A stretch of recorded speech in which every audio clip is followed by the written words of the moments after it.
And hello, everybody, and good morning, and welcome into our wonderful sanctuary.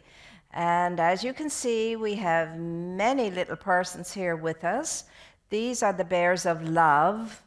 And in the month of February, we collect bears and we bring them into the sanctuary, and they stay in the sanctuary for a month.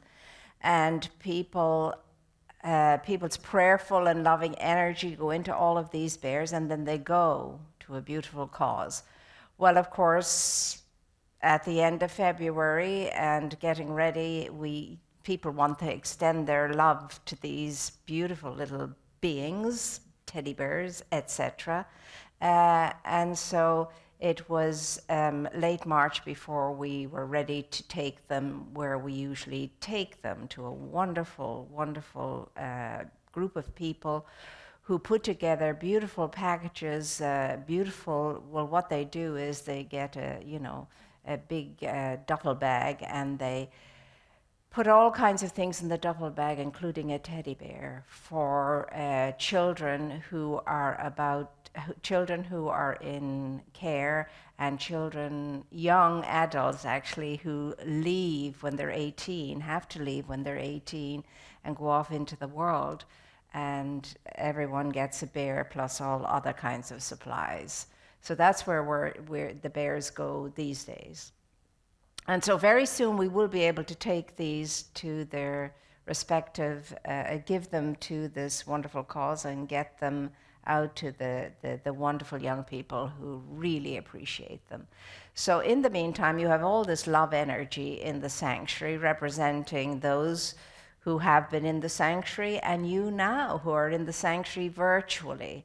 So it is a joyous thing to look out at all of these, and all I can see and feel is love, as I do. So welcome one and all, and especially if you're new to our sanctuary, we're delighted you've joined us, and we trust you will benefit as a result, and then come back and visit us again, and who knows, perhaps bring a friend or tell a friend too. So we're in midweek already. My goodness, I can see this October month flying by the way all the other months have. Although the COVID situation seems so long and drawn out, the days and the weeks and the months fly by. Isn't that strange, the way that works out? So we are here to boost ourselves, to raise up our energy, to get our feet firmly planted on the ground and all of our energies aligned in the realization that what is within us is very much greater than what is within the world. That infinite, intelligent, love-filled, light-filled, life-filled energy out of which we came, and in which we live and move and have our being, and we always will. We always will. So we do have a great deal around us and about us that could deplete our energy if we gave it too much focus and too much attention. And I'm talking about everything and anything that's of a negative nature. And we will not let that happen. And the way we do that is the way we really are going to be in a quiet moment right now. It's the best way we can keep our energy high and remember the energy of the world too. For as I am, so too is the world. So every time I manage to be in a great state of being, the world's great state of being expands and rises too. So please join me now in contacting that inner awareness, that inner presence, that true essence of your being, my being, and all being. And to do that, I'm inviting us all to close our eyes and to gently, gently settle ourselves in wherever we are, if we're standing or moving or on a chair, in a comfy chair, whatever, but just to allow our minds and our bodies to really, really, really slow down and become comfortable Be aware of the self, the whole self now, present, and open and receptive to knowing something wonderful, something amazing, something life-charging, life-raising, life-advancing. And that is the beautiful, amazing, incredible, radiating life force of spirit itself, settled at the center core of my being, is what I'm knowing, and you can know too. Ready, willing, and very able to respond to my knowing of the truth that sets me free. And that truth is that with this power, with this presence, with me always, and not just with me, but within me, around me, about me, above me, and below me, nothing and nothing and no one can be against me or do me any harm. It's impossible when I know and I'm in the presence, consciously aware that the presence is in me. That's true prayer. That is true prayer. Just becoming centered and focused in the one life, the one power, the one essence that is whole life, perfect life, God life, and my life now, most especially as I'm consciously awake and aware, open and receptive, and allowing myself just to melt into that presence and all that I am, to relax, release, and just let God be God by means of all life, by means of me. Just enjoying, breathing that power and that force and that energy and that love and that light and that life in, and then sending it out to bless and to bless and to bless and to bless all of life, all of creation. That is all prayer in truth is. The recognition of the one and the identification with it. And that is enough to mend, to fix, to heal whatever requires it within me or within the world. So I am knowing right here and right now that spirit moves through me as its own self, mending and fixing and healing whatever it is that is within me, known and unknown, that requires it.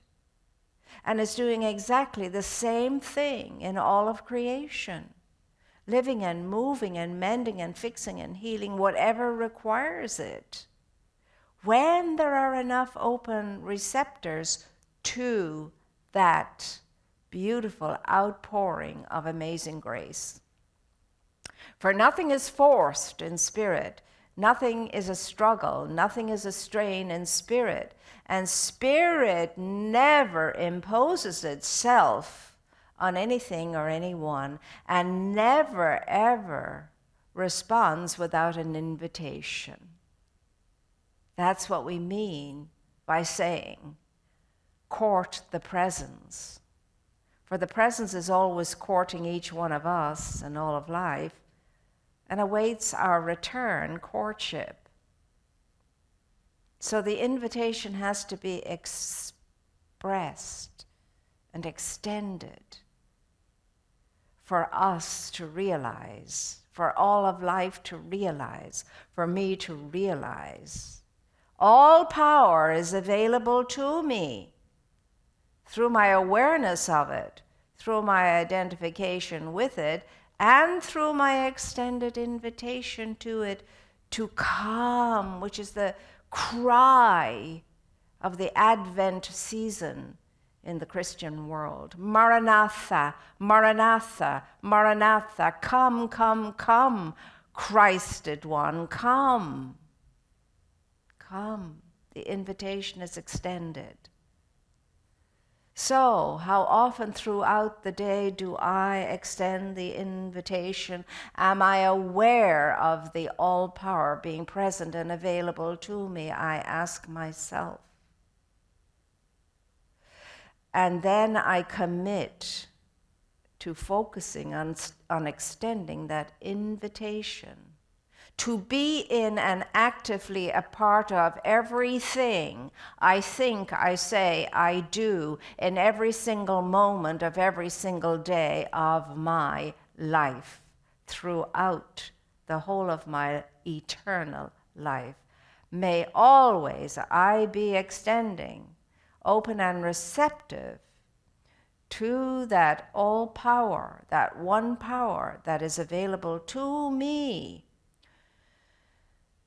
for the good of myself and the good of all of life. How sweet it is, how awesome it is to know this, how deeply more awesome it is to feel this and express this in my life and in my living, through the way I think, through the way I feel, and through the way I show up in life.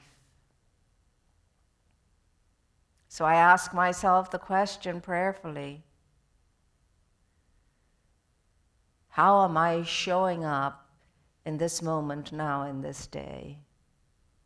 Who goes there by means of me? Friend or foe? Negative energy or affirmative energy? What am I today? What persona do I don today? Do I put on the mind that's in Christ Jesus, the Buddha mind, the one infinite, all-embracing mind? Or is it my ego mind that extends itself out into the world today without a thought of my expanded essence, truth essence, in it? This is what I ask. And I pause now and I define what that is and set my intention to be all that I am and to be one with the one who created me and sent me.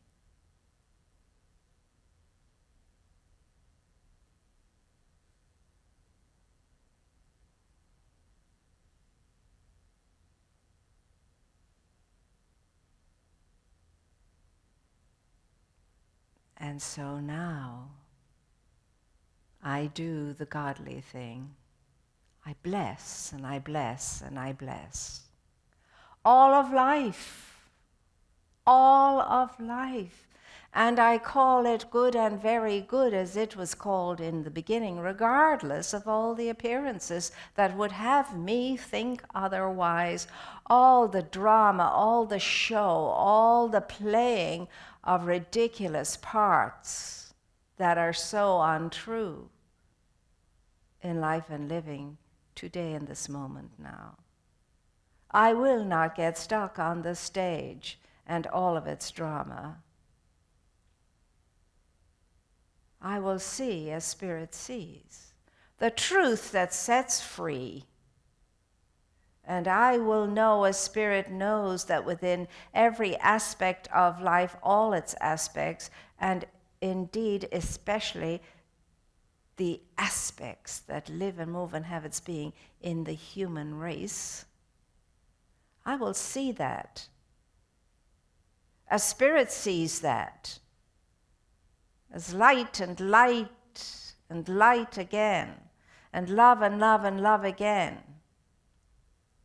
And peace and beauty and power and wisdom and knowledge and understanding and goodness and kindness and compassion and amazing grace, Spirit's own essence, in everything and in everyone. So help me, truth that sets me free. This is my firm intention, whether I forget it or not. To be as I am created to be, to know what I am created to know, and to live as I am created to live, as a very real and present help in all of life and living. To show up in sacred service however I can, whether that is under my own roof or elsewhere, but to be in sacred service. To practice ahimsa. Ahimsa, a peaceful way of living that does no harm. That does no harm to myself or anything or anyone else. So, Maranatha, I say to the lover of soul, the creator of life, the sustainer of life, the bounty of life, the provider of all good. I say Maranatha. And not only come, but flow through, flow through. For it has been declared that I am the inlet to the outlet of the great life of Spirit. So with all praise and thanksgiving and the deep intention to be in sacred service and in deep gratitude and absolute faith in the creative process of life and the creator of all of life, I send forth this that I know to be true, out into all that is life and all is life.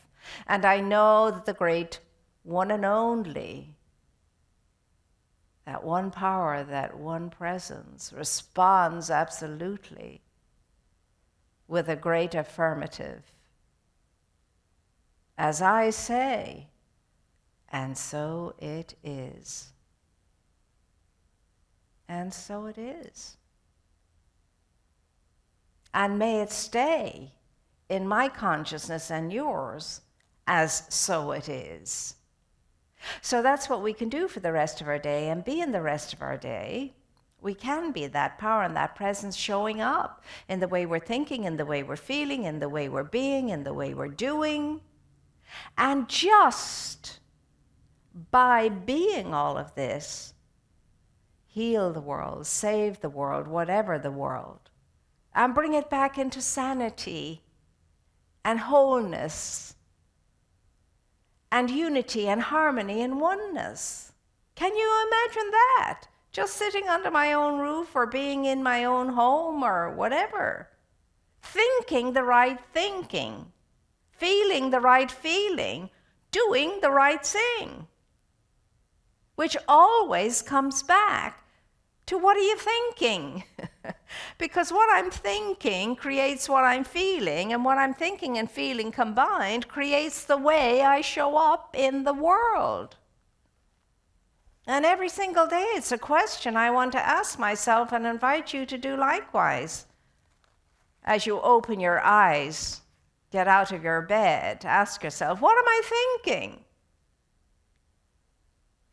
What does it make me feel?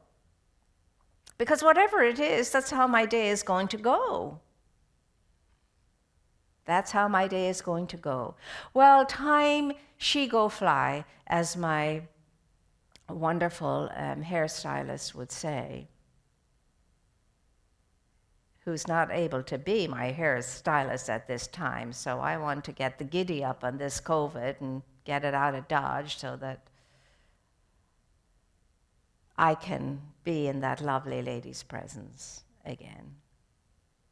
Came across this book a little while back. I mean, I've had it a long time, but you know how books come to you every now and again. How to Be Healthy, Wealthy, and Happy by Raymond Charles Barker. It was written in 1986, which is not today nor yesterday. And it's so relevant today that when I was reading it again, I really did have to smile. And he's addressing here in the piece I'm going to read from The Science of Forgiveness. He says, it's a good thing to ponder the amazing personhood and godhood of the Christed teacher, master teacher, Jesus. Because we have much to learn from the greatest enlightened one who ever walked on this planet, he says, amongst many others, and what I believe to be true too.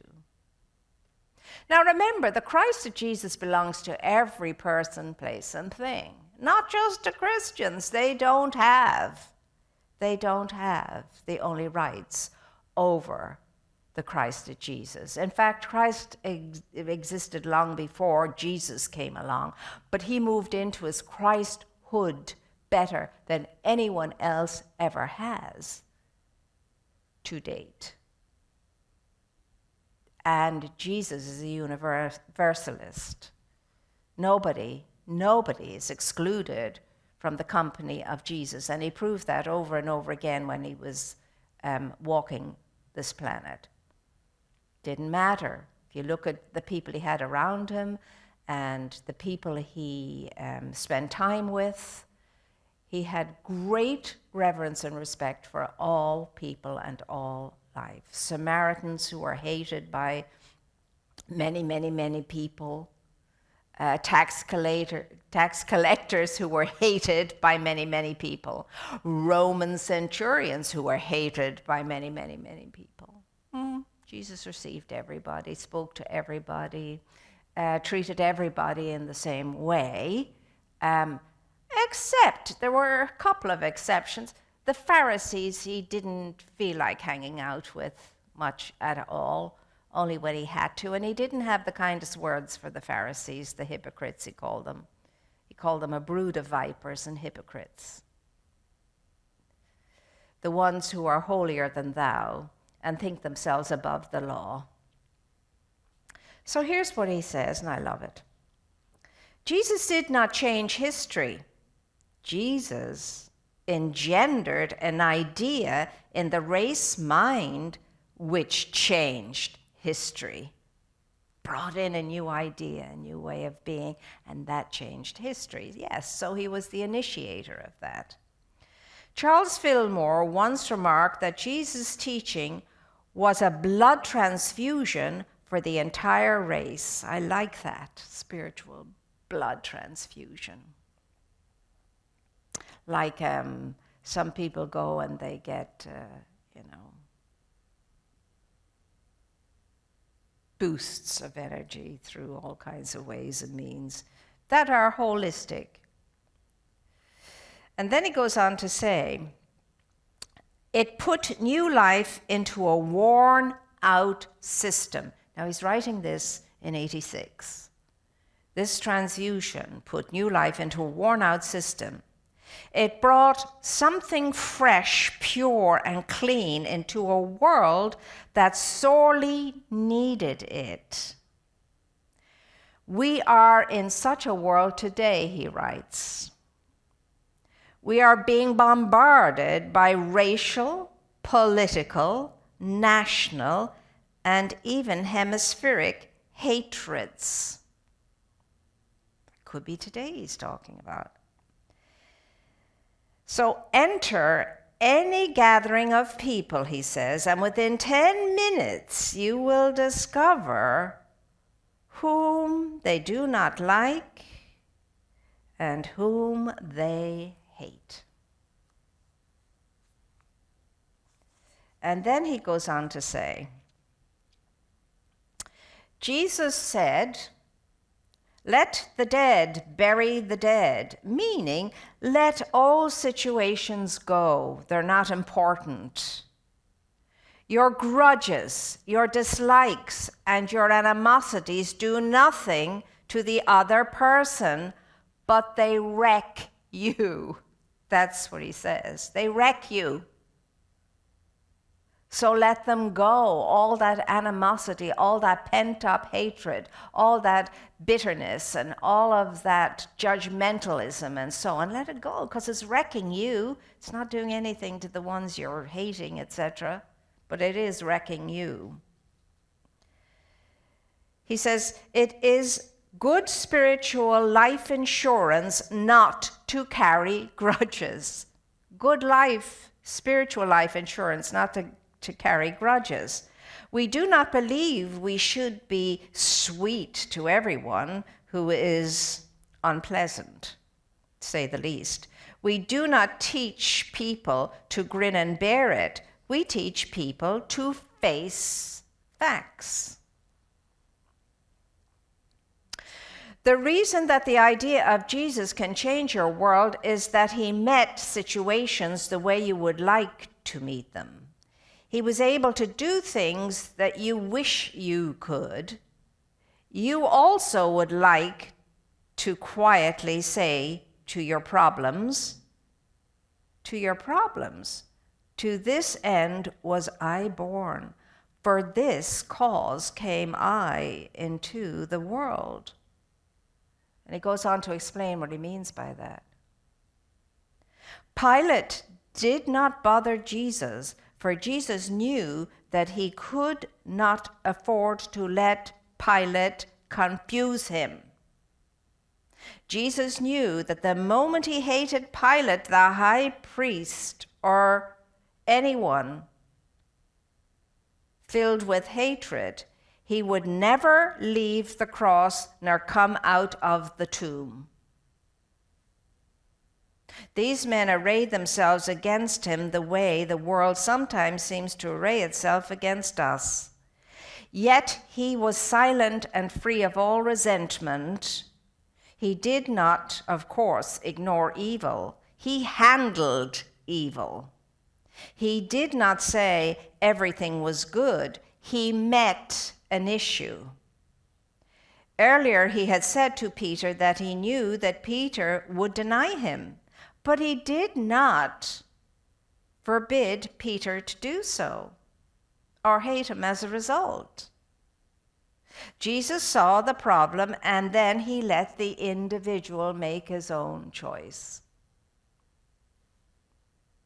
And then he goes on to say, Charles Raymond Barker, he says, there will always be people to hate, and there will always be enough fools to hate them.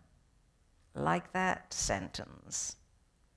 Until we awaken the world to a spiritual consciousness, this is how it's going to be. We can't awaken the world into a spiritual consciousness until we first awaken ourselves into one, for heaven's sakes. So all those of us who think we're saviors to the world and we're saving the world, well, ask yourself first, have I first saved myself from myself? And until then, I'm not going to save anything out there or anyone. The people you do not like are a challenge to you. What another person thinks about you is none of your business. We've heard that over and over again, and he wasn't the first one to say that. Your entire business, now this is it, here's the key. Your entire business, my entire business, is the operation of your state of consciousness. What am I thinking? What am I feeling? Who am I as I show up today? What is your state of consciousness? Because that rules the world, your world and the world, for all of us. Within you, there is an integrity of spirit. Within you, there is the capacity to look out at your world through your own state of consciousness and see it as good. You need to live in peace with yourself. That is why Jesus, in the 18th chapter of Matthew, said to Peter that he should forgive others not 7 times, not 7 times 7, but 70 times 7, which means always, always. For the other person's sake? No. For your own sake. He wasn't saying that to Peter for the other person's sake. He was saying it for Peter's sake, your sake, my sake. So Jesus lived in a world which did not like him. He prayed, though, and he liked the world. He lived among groups of people who said he was vile, and he calmly loved them enough to heal them. You can do this too, he said. You can do this.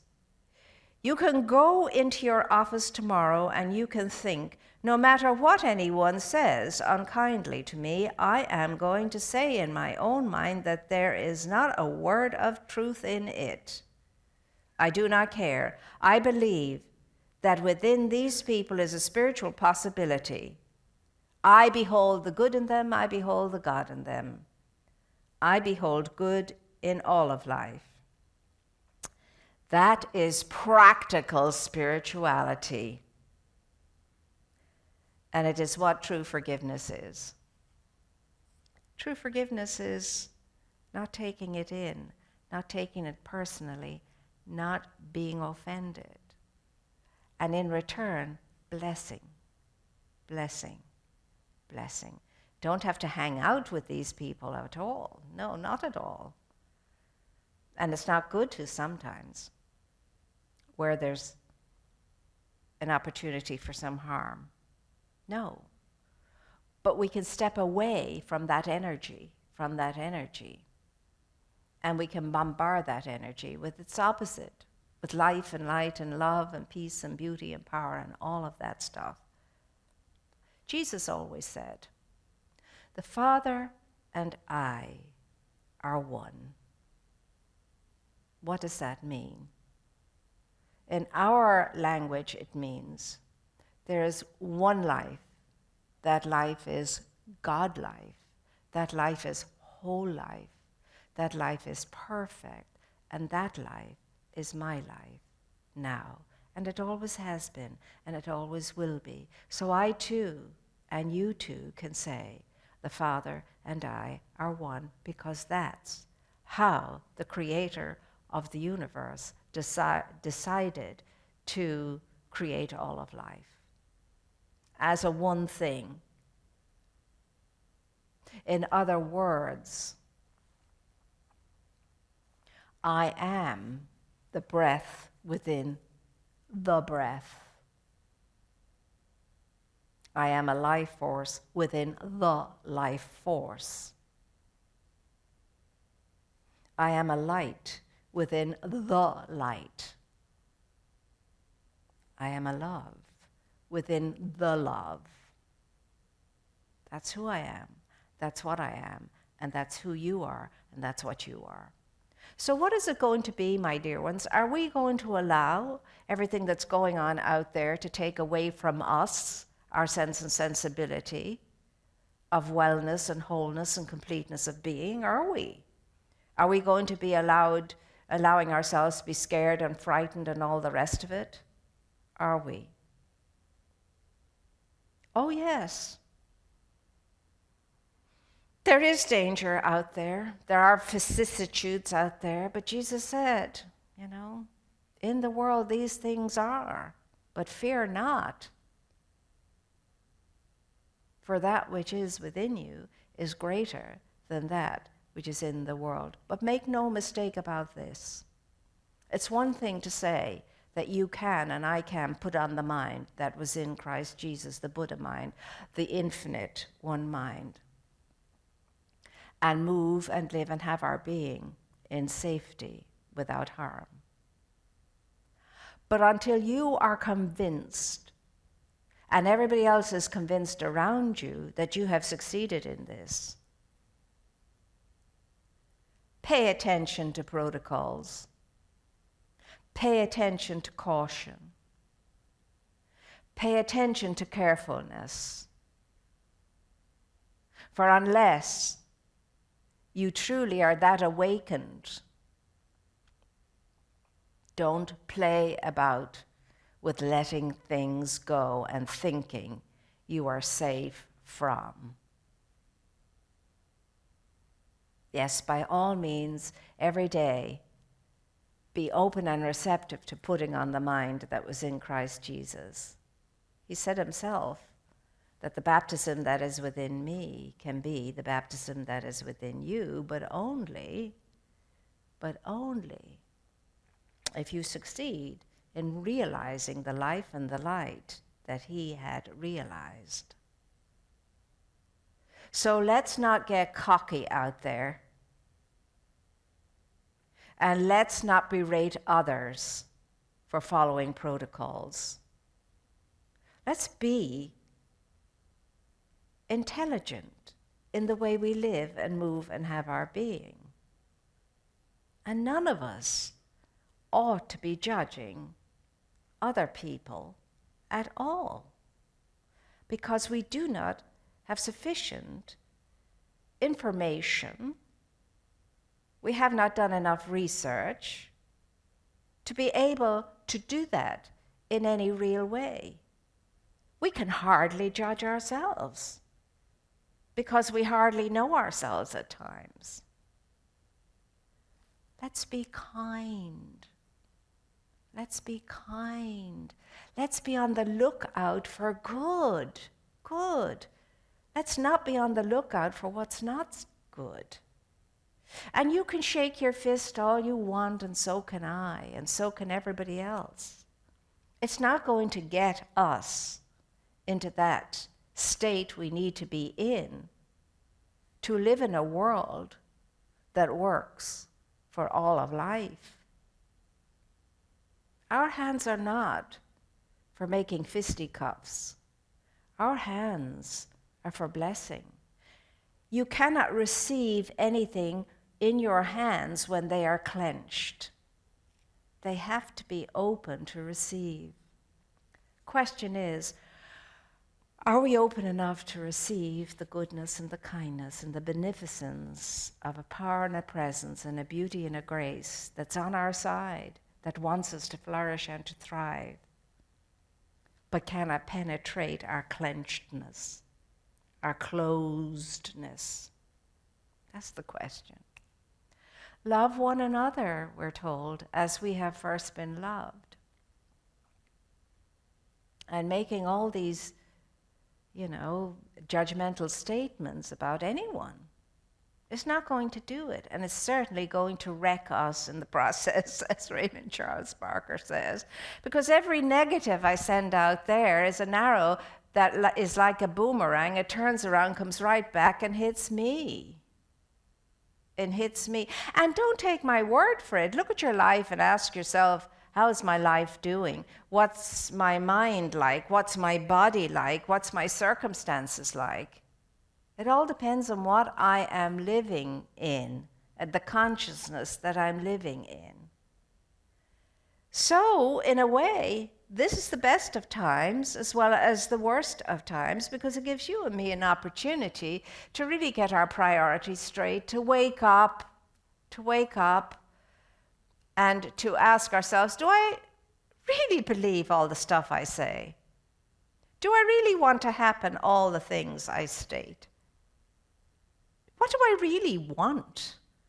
And so if we're anyway awake at all and can put on the Buddha mind, the Christ mind, the one mind, and think from that, the only thing I want is good for everyone and everything. That's all I could want, because that mind doesn't know anything else except good and goodness and kindness and compassion and love and light and wisdom and grace and peace and beauty and power, knowledge and understanding, and a respect for the creative process of life.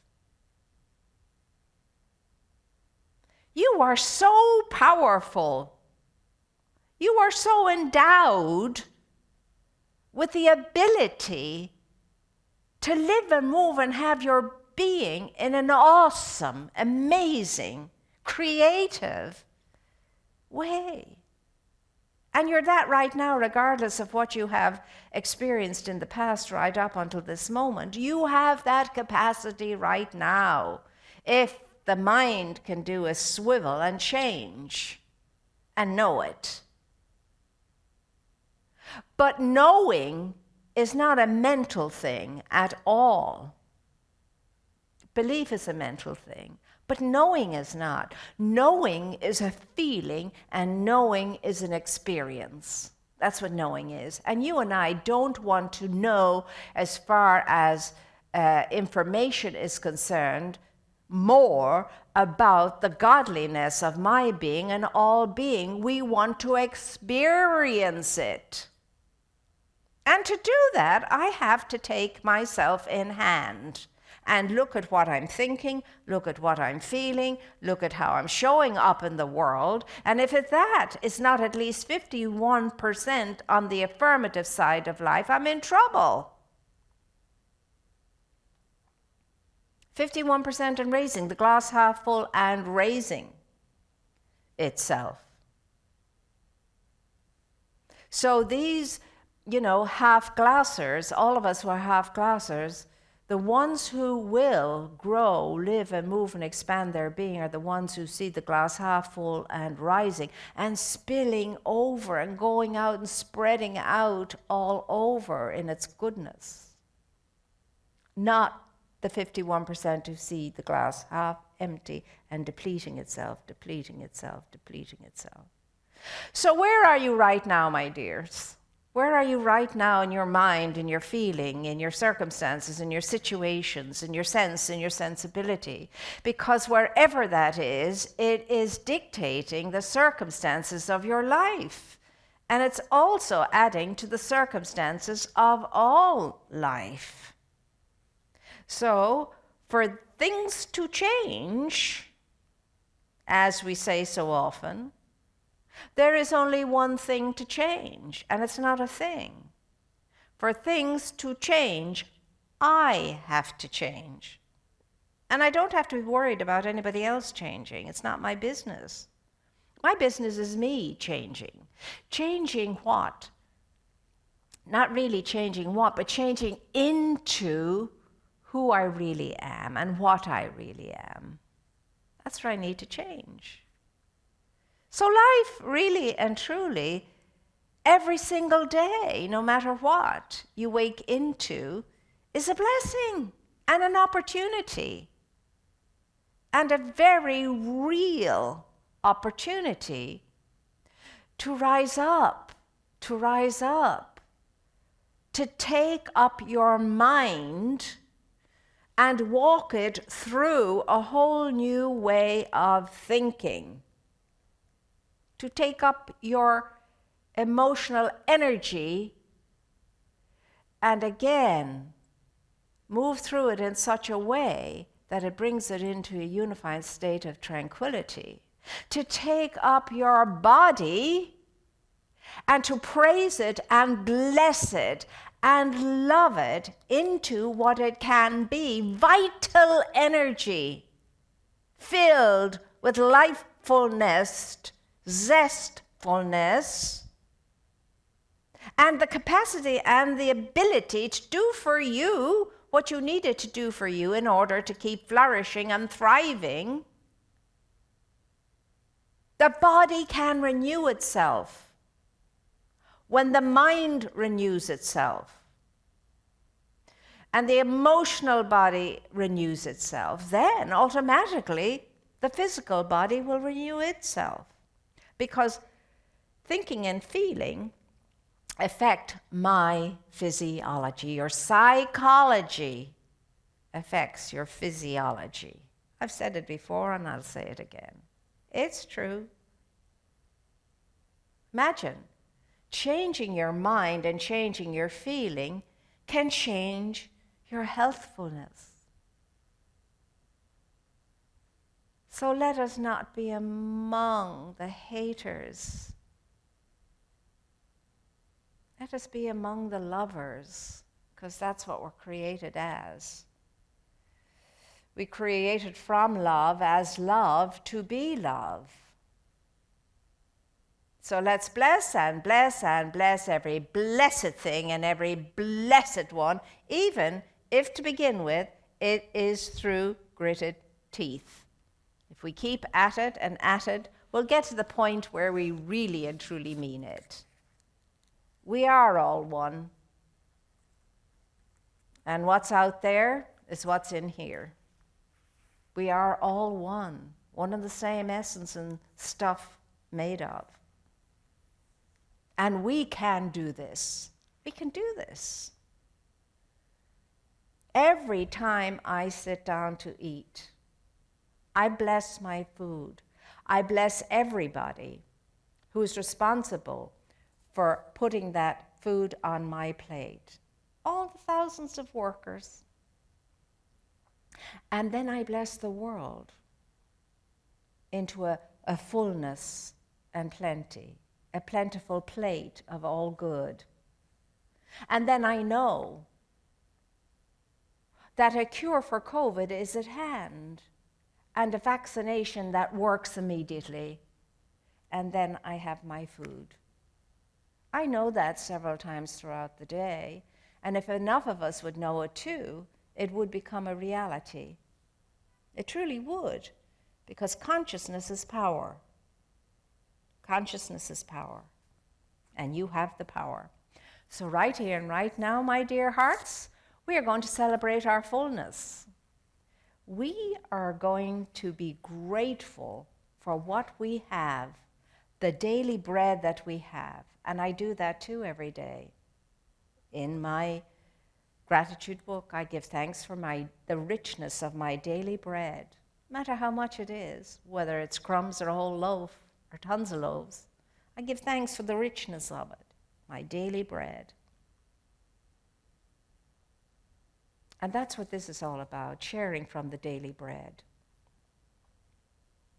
And I want to thank you very sincerely for your sharing, because your sharing means our people are taken care of, our children are taken care of, and our legacy is taken care of. And so is the whole world, because we are global in our reach, and we are global in our care and concern. So, my dear ones, let's take our gift between our blessing hands and say, divine love consecrates my gift. It goes forth to heal, to bless, to prosper all who give and all who receive equally. I rejoice in the sharing of this good, and I release my gift with love and gratitude and appreciation and gladness. And I know you do too, and we here are grateful. And remember, we're here for you, however we can be here for you. And please stay in touch, stay connected. Find a way to know that all is possible, and if you're hesitant about Zoom calls and things like that, you can learn how to do that. It is not that difficult.